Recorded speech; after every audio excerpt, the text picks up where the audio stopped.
What is going on, guys? I got a really cool video for you today.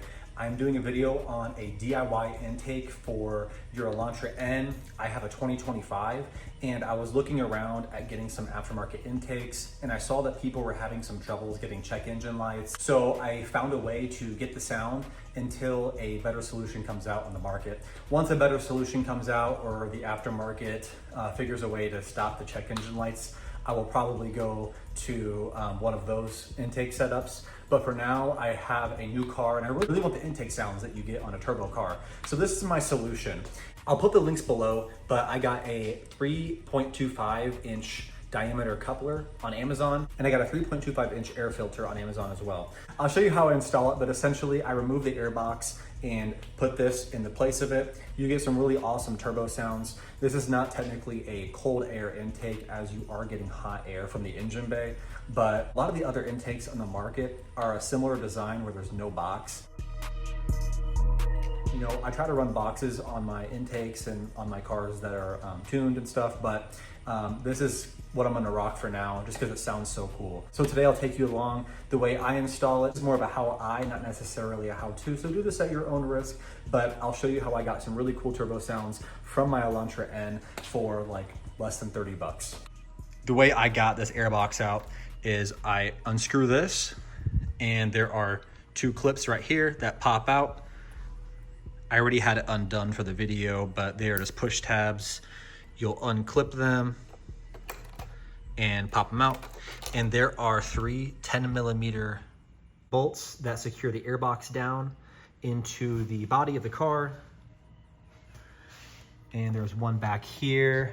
It's right here. So just for the video sense, I already had pretty much everything undone. So these two clips pop out, right? And the 10mm bolts I showed you,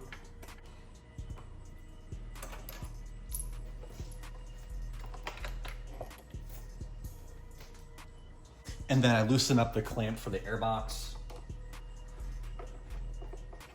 I'm gonna wiggle the inlet off of the airbox and then just pull the airbox out.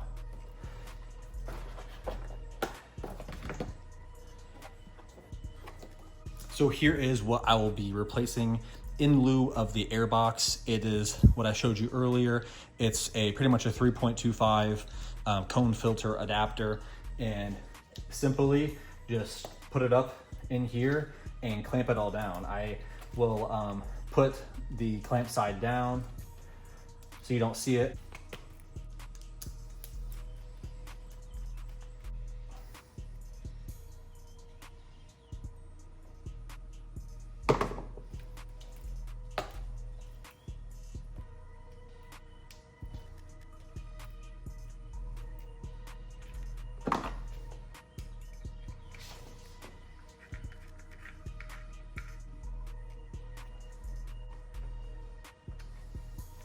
At this point, the only thing I was really worried about is this kind of like flopping around.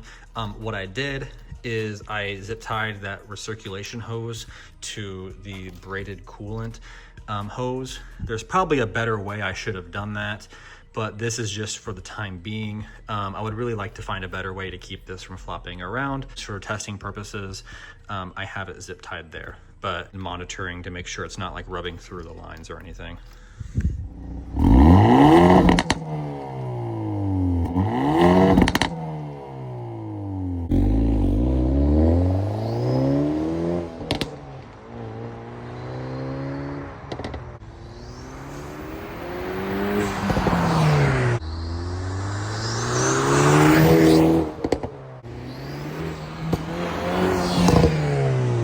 So this setup has been going strong for about 500 miles now, and I've had like no check engine lights or anything weird. It's been giving me no issues and it sounds really cool. So hopefully you guys enjoyed the video. If you like this kind of content, like, comment, and subscribe, and we'll see you later.